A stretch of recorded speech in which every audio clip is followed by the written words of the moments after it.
Olá pessoal, hoje eu estou aqui para conversar com vocês um pouco sobre a obra fundadora da análise do discurso, a tese de Michel Pechet, Análise Automática do Discurso, de 1969. Eu preparei essa aula subdividindo-a em 3 partes. Vou tentar me manter nisso. A primeira parte seria sobre a análise do discurso, sobre a análise automática do discurso, seus entornos e as condições de produção. A segunda parte seria sobre a análise automática do discurso nos diferentes momentos socio-históricos em que ela foi publicada, porque ela foi publicada primeiro em francês, depois parcialmente em português e recentemente publicada na íntegra, então, em língua portuguesa no Brasil. E por último, a terceira parte seria uma breve incursão que eu vou fazer na obra, pensando de lá alguns conceitos e provocando um pouco de reflexão sobre o que está posto lá e como isso reverbera no nosso trabalho atual com análise de discurso francesa.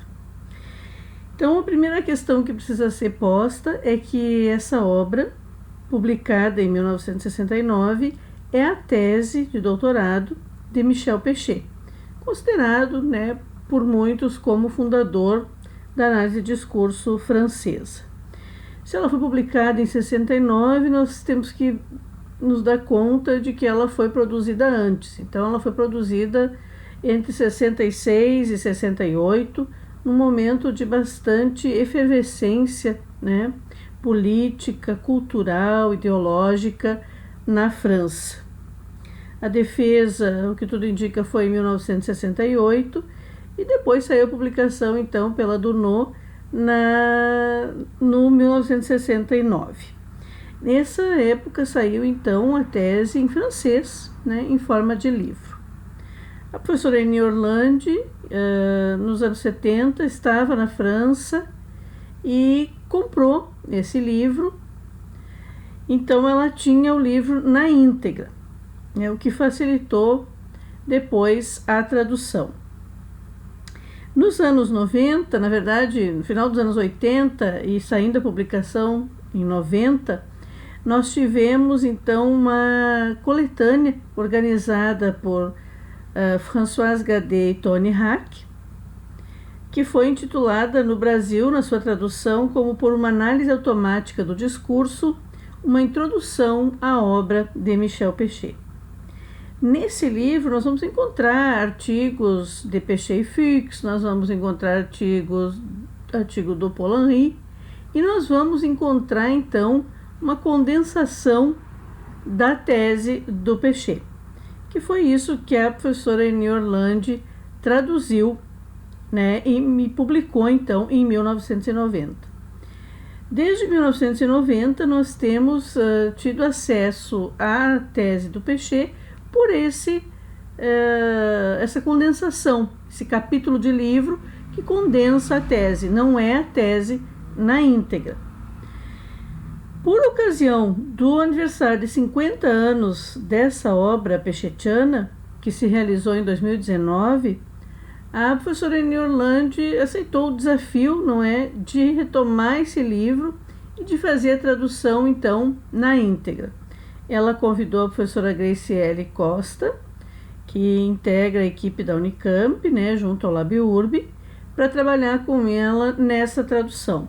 Então, vou mostrar para vocês rapidamente o livro Por uma análise automática do discurso, onde tem o capítulo então que trata da tese do Pechet, e atualmente saiu então em 2019 a análise automática do discurso na íntegra, traduzido pela professora Annie Orlandi e a professora Graciele Costa.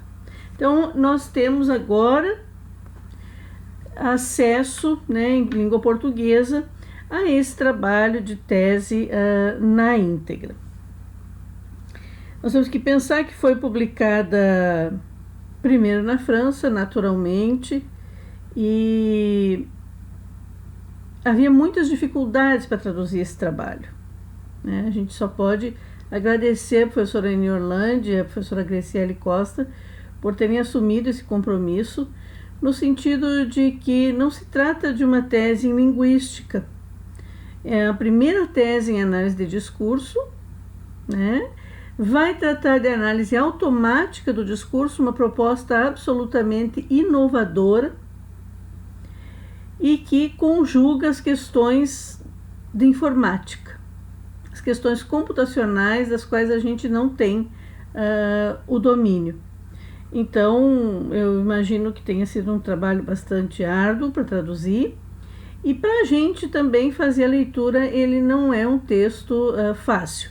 É escrito, né, por um filósofo, como todo mundo sabe, alguém que estudou muita linguística de forma autodidata, que é o Michel Pechet, e que nessa ansiedade de produzir esse algo novo, né, esse desejo dele em produzir esse algo novo, vai conjugar a análise de discurso com essa forma automática, essa automação, digamos assim, no desejo de colocar isso dentro de um programa de computador e obter resultados né, analíticos.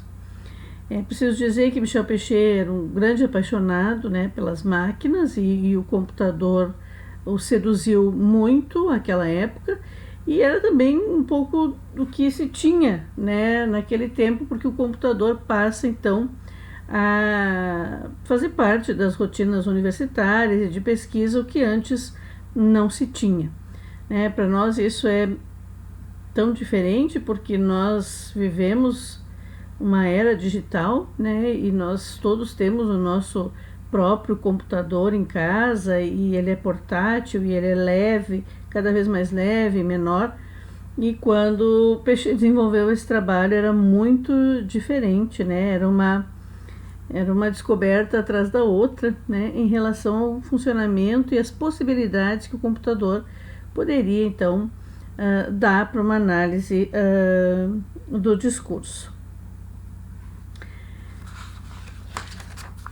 Ainda nessa parte inicial, eu gostaria de destacar que quando a gente lê essa obra, né, e relê mais de uma vez, a gente vai observando o quanto ela faz o germinar da teoria da análise do discurso. Você começa a reconhecer nela estruturas que depois vão ser muito mais desenvolvidas durante todo o trabalho de Pechet, e que vem sendo mais desenvolvidas também nos nossos trabalhos, né, no Brasil. Aos poucos, a questão da automação vai sendo deixada, né, de lado pelo Pechet.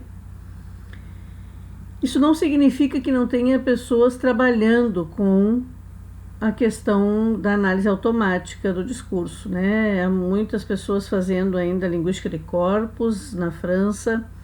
Há ainda desenvolvimentos, né, de programas que tentam dar conta dessas relações de repetibilidade e de superfície linguístico-discursiva, né, dos documentos via computador. Então, nós acabamos deixando o automática de fora, né? Mas isso não significa que não haja trabalhos com isso até hoje na França. Então, pensar a análise automática do discurso é pensar num lugar fundacional, né? Um lugar fundamental para que tudo que se desenvolveu depois pudesse acontecer. Bom, passando para a segunda parte do que eu me propus a discutir, eu queria demonstrar para vocês que são 3 momentos sócio-históricos, né?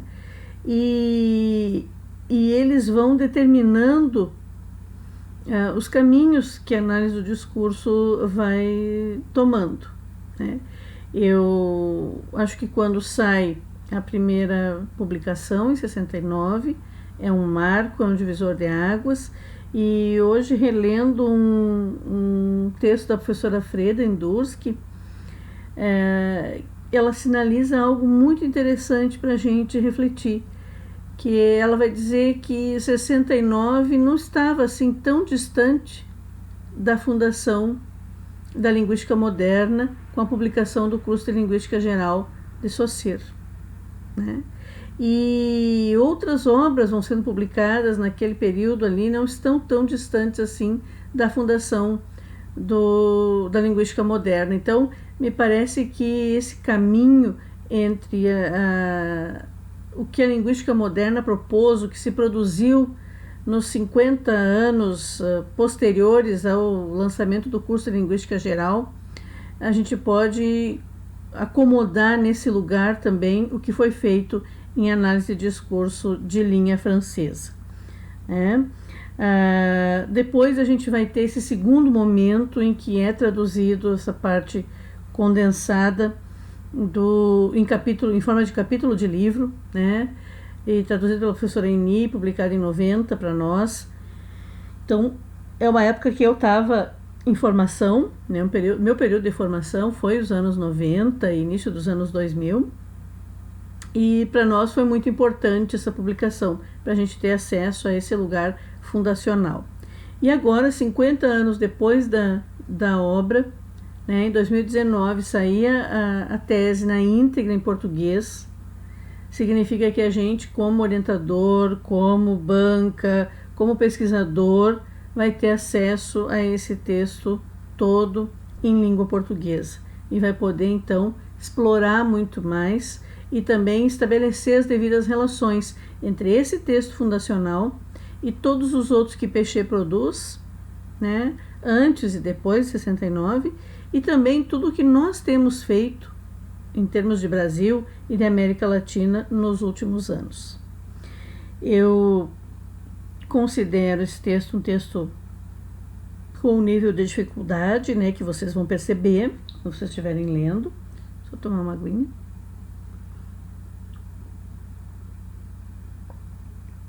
E por isso eu fiz um levantamento de um material para vocês lerem, para acompanhar a leitura do texto do Pechet, no sentido de que são textos que nos dão um pouco mais sobre as condições de produção desse texto, nos dão já um caminho de leitura de leitores mais experientes sobre essa obra, né, e que pode nos ajudar então a compreender melhor. O primeiro texto que eu queria destacar para vocês é um texto que está no mesmo livro em que sai publicado aquele capítulo sobre a tese do Pechet, que é o texto do próprio Pechet, AD Três Épocas. Nesse texto ele faz uma retomada de todo o seu trabalho, ele faz uma espécie de subdivisão em 3 momentos sócio-históricos e em 3 fases do desenvolvimento da sua teoria. Então é bem interessante para compreender que lugar é esse fundacional da análise automática do discurso, lendo então o AD Três Épocas. É o último capítulo desse livro, por uma análise automática do discurso. Depois, eu queria sugerir para vocês um capítulo de livro que saiu no livro do primeiro SEAD. O SEAD é um seminário de análise do discurso, né, o mais importante do Brasil, que acontecia em Porto Alegre até pouco tempo e agora está acontecendo em Recife. Nesse primeiro livro, a professora Ana Josefina Ferrari publicou um texto intitulado Por uma leitura de leituras, uma reflexão sobre possíveis leituras de Pechet na análise automática do discurso de 1969.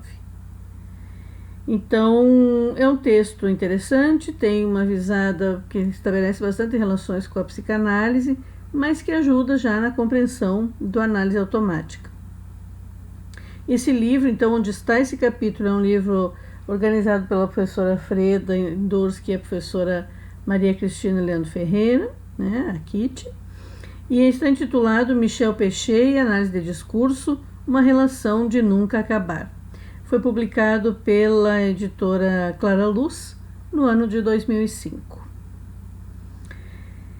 Depois, eu quero sugerir para vocês um número, na verdade uma parte dentro de um número de uma revista bem conhecida e bem conceituada na nossa área, que é a revista Língua e Instrumentos Linguísticos, que hoje está dentro do site do LabEurb, na Unicamp, né? E é no número 44 dessa revista, publicada em 2019 ainda, que vocês vão encontrar lá dentro um dossiê, né, comemorativo aos 50 anos da publicação da análise automática do discurso. Nesse dossiê vocês vão encontrar muitos textos interessantes, né, dentre os quais eu queria destacar pelo menos o da professora Eni Orlandi e o da professora Fredendursky, e todos os outros são interessantíssimos. Cada um propõe uma abordagem sobre questões pertinentes à análise automática do discurso. Ao final desse dossiê, vocês vão encontrar também uma resenha do livro, já com uma apreciação teórica e metodológica bem apurada do professor Elson, lá do Alagoas. Então, é um dossiê dentro de um número da revista, né, que é o número 44, e ele está interessantíssimo, tem vários artigos, vale a pena ler. E, por fim, eu queria indicar um capítulo de livro produzido por mim e pela professora Maria Cleci Venturini, que saiu também, né, em comemoração aos 50 anos da publicação da Análise Automática de Discurso. O título do nosso texto é Algumas reflexões sobre o trabalho teórico de Michel Pechet, 50 anos após a publicação da Análise Automática do Discurso, 1969. Ele está disponível no livro organizado pela professora Dantiele Garcia e pelo professor Alexandre Ferrari, do Paraná. E o livro é intitulado De 1969 a 2019, um percurso da e na análise de discurso. Publicado pela Pontes em 2019, eu estou indicando para vocês o nosso texto, mas acho que o livro inteiro vale muito a pena. Ele é resultado de um evento comemorativo aos 50 anos dessa obra e vale a pena adquirir e ter em casa para compreender melhor, né, fazer essa leitura com o apoio de leitores mais experientes, né, sobre a obra do Pechet.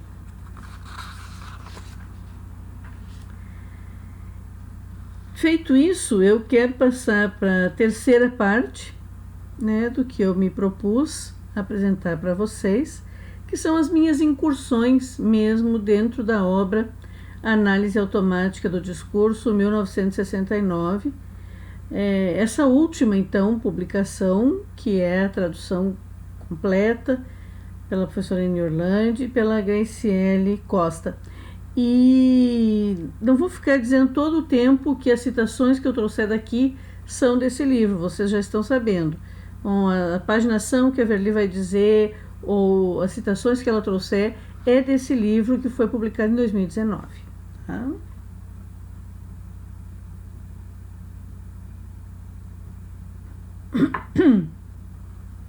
Primeira coisa que eu queria comentar com vocês sobre as minhas incursões nesse texto é que eu estou dizendo desde o início da minha fala que é um livro fundador, que funda a análise do discurso, etc. e tal. Mas eu encontrei uma citação da professora Eni na revista Língua e Instrumentos Linguísticos que eu achei muito apropriada, né, para começar essa incursão pela obra. A professora Eni Orlandi diz que se trata da fundação de um imenso programa intelectual. Então, eu acho que é disso que nós estamos tratando quando tratamos da análise do discurso. E quando nós tratamos de análise automática do discurso, não é só uma obra fundadora, é um lugar, né, de fundação de um imenso programa intelectual. E esse imenso, eu digo assim, que a gente não tem nem como medir hoje, né, que tamanho seria isso, porque há uma demanda muito grande de leitores, de curiosos, de interessados, estudiosos da linguagem, que querem saber cada vez mais sobre análise de discurso. Então, acho que há uma proporcionalidade aí que a gente não tem nem como medir hoje, em termos de Brasil e em termos de América Latina, né? Então, partimos dessa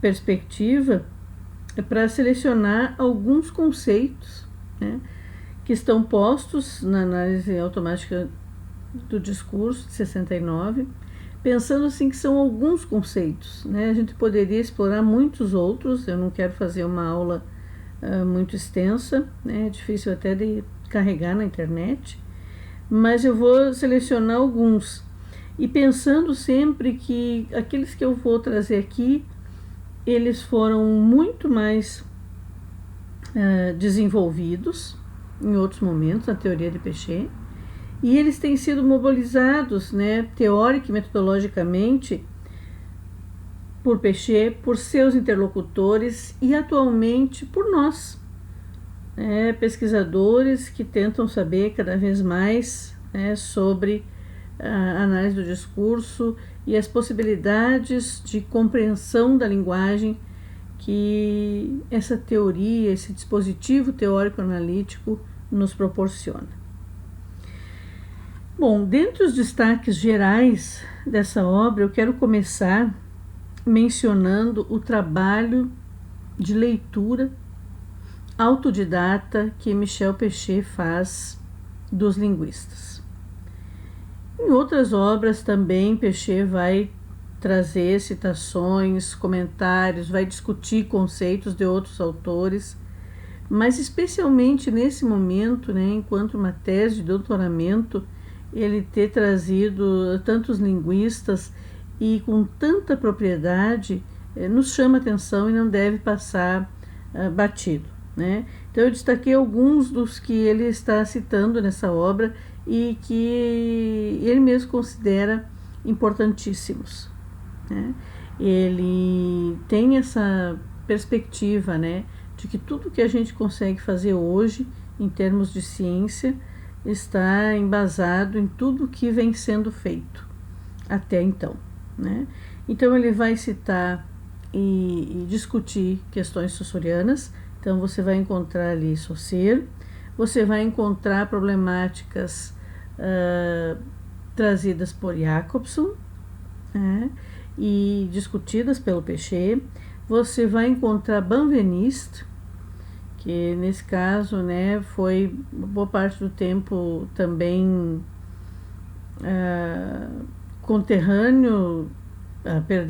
contemporâneo de Péchet, né, e também Ducrot, que trabalha com essas questões e que a gente conhece pessoalmente, já esteve no Brasil tantas vezes, né, na década de 90, no início dos anos 2000, e que também aparece dentro dessa obra de Péchet.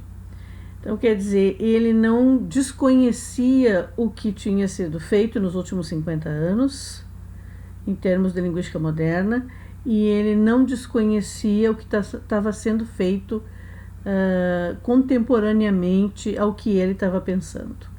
Então, ele era um filósofo, um autodidata em linguística, e ele era um militante político, né? Tinha causas muito fortes a defender, e ele era um cientista, né? Por essa valorização que ele dá aos autores que ele vai discutir e com os quais ele vai discordar tantas vezes, né? Respeitosamente discordar tantas vezes e propor deslocamentos e propor outras questões, é que a gente tem que dar esse mérito, né, a Peixe.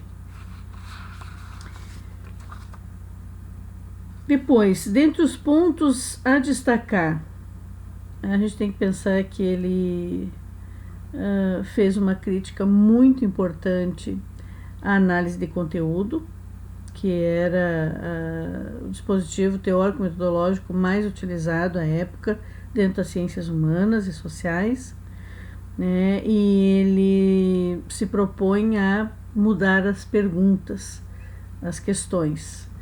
Tem algum momento em que ele diz que não são as respostas que envelhecem, mas são as questões. Então nós temos que fazer outras questões para fazer com que as pesquisas em estudos da linguagem transcendam, né, e consigam alcançar outros patamares. E também quero destacar a importante crítica que ele faz à linguística moderna, né, porque ele demonstra para a gente que estudou linguística e que estuda linguística muito fortemente até hoje, o quanto a linguística não dá conta do seu objeto, né, a língua, porque não estabelece as relações da língua com a sua exterioridade.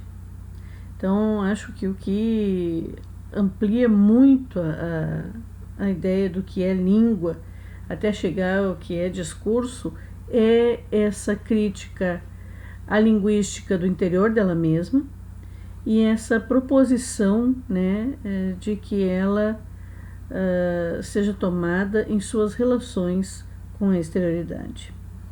E aí, linkando já essa crítica à linguística moderna, por não trabalhar com a questão das relações com a exterioridade, eu trago um dos conceitos que eu acho que são fundamentais e que já estão comparecendo fortemente nesse livro, que é o conceito de condições de produção, né?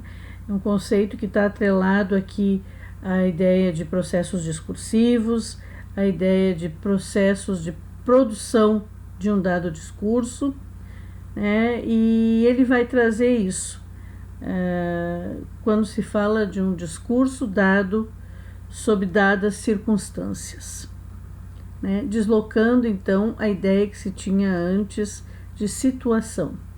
Não se trata de situação, não se trata de contexto, vai haver um movimento aí, um deslocamento para a ideia de condições de produção como constitutivas do discurso, né? E depois a gente vai ver isso comparecendo em outras obras e o quanto é fundamental para as nossas análises poder fazer essas relações com as condições de produção, né? Na obra, então, traduzida pela professora Eni e pela Grace, vocês vão encontrar isso mais pontualmente, né, nas páginas 31, 35, 36, entre outras, só para situar um pouco vocês de onde está sendo discutida essa questão. Ainda na página 35, né, vocês vão ver, bom, a Verita entre a página 30 e a 36, falando de condições de produção, e ele já vai fazer um gancho para 35 para falar de outra noção, que é a noção de funcionamento.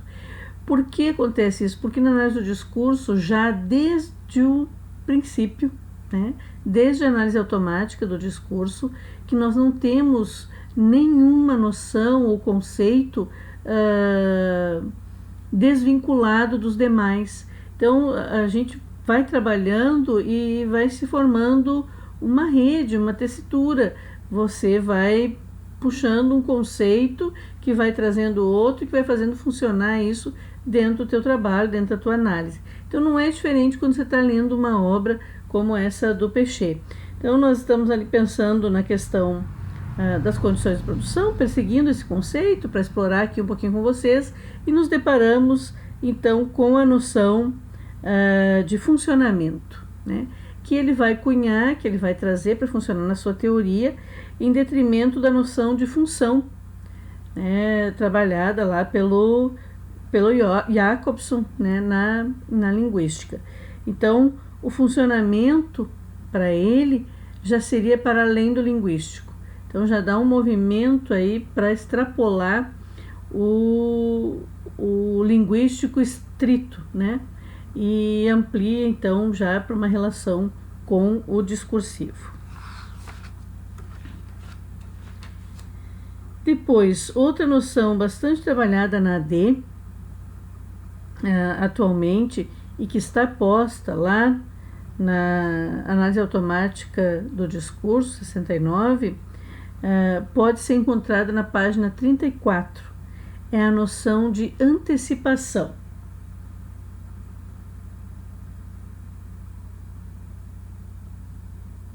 Vocês podem ter lido sobre essa noção em diferentes trabalhos, né, de dissertação, de tese, mas especialmente ela é bem discutida teoricamente pela professora Eni Orlandi, né, e é uma noção que está bastante ligada à questão das formações imaginárias, que para mim é um conceito fundamental dentro do trabalho do Péchet, né, e que também está desenvolvido nesse primeiro livro, né. E eu gosto de trazer uma breve citação do Péchet sobre isso, lá da página 34. Então, abro aspas. Isso implica que o orador experimente, de certa maneira, o lugar do ouvinte, a partir de seu próprio lugar de orador. Então, é esse esforço de antecipar, quando você está produzindo o discurso, antecipar o que o teu interlocutor vai sentir, perceber, expressar, não expressar, a partir do discurso que você está produzindo. Então, ele ainda aqui está ligado em orador e ouvinte, né? Depois isso vai passar a relação de interlocução, né? E é um pouco isso, como se colocar no lugar do outro, fazendo uma espécie de antecipação, né, de como é que o discurso vai transcorrer. No meu entender, essa antecipação é fundamental para que o discurso transcorra normalmente, mas essa antecipação não dá garantias, porque sempre há espaço para falha, para o ato falho, para o lapso, para o equívoco. Você tem uma antecipação do que poderá acontecer no seu discurso enquanto você está produzindo, mas você não tem garantia de que vai ser assim. Então, nós não temos uma previsibilidade, nós temos a possibilidade de antecipação. E aí ele segue, né? Esta antecipação do que o outro vai pensar parece constitutiva de qualquer discurso. Então, é isso que eu estou dizendo. Nós não temos consciência. Enquanto estamos produzindo um discurso, não temos consciência de que estamos antecipando de alguma forma o que o outro vai pensar. Mas a gente está. Eu, por exemplo, agora estou falando, né, sobre esse livro e tenho uma antecipação do que o meu ouvinte, quando vai assistir esse vídeo, vai pensar. Por exemplo, ele vai pensar que eu estou em casa, trabalhando durante a pandemia e que a minha cachorra está latindo.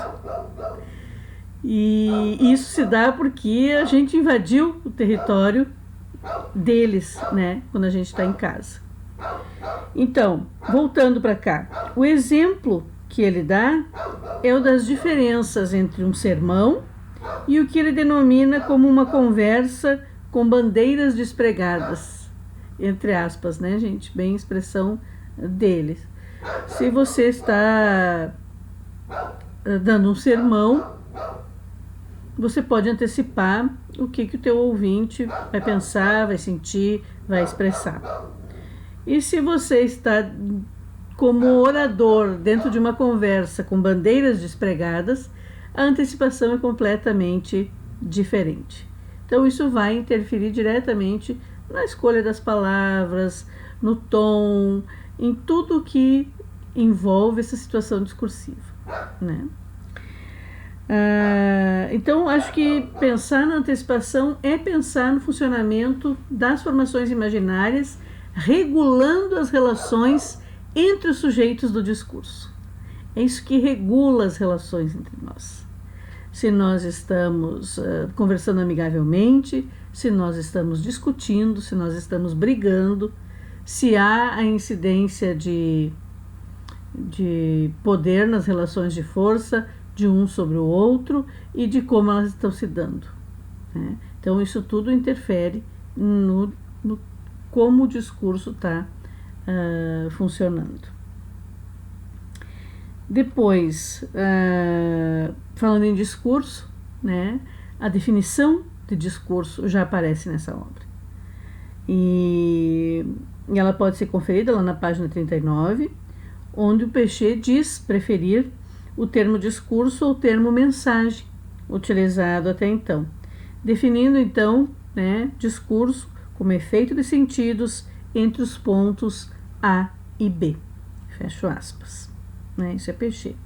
Ele segue explicitando que se trata de designação, abro aspas, de lugares determinados na estrutura da formação social, o que não pode ser confundido com organismos humanos individuais. Então, os pontos A e B não são sujeitos empíricos. Os pontos A e B são lugares determinados no interior de uma dada formação social. Isso a gente não pode perder de vista nunca, porque é desse sujeito que nós vamos tratar no nosso discurso, enquanto categoria teórica e analítica, e não enquanto sujeito empírico de carne e osso.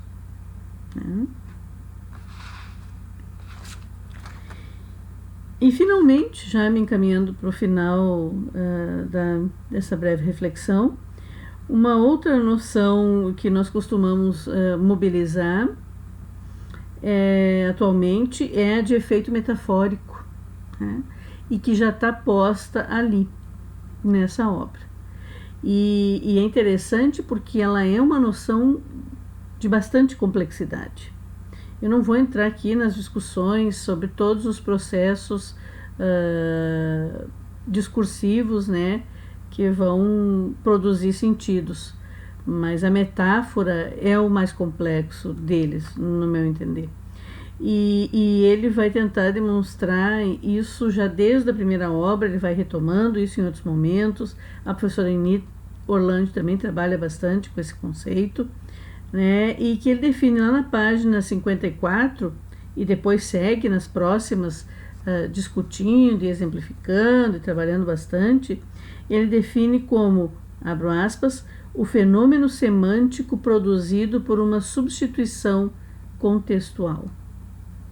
Então, é quando nós temos aquele enunciado, em que você pode ir substituindo partes daquele enunciado, você mantém ainda aquela questão contextual, mas na substituição os deslizamentos de sentidos vão se realizando.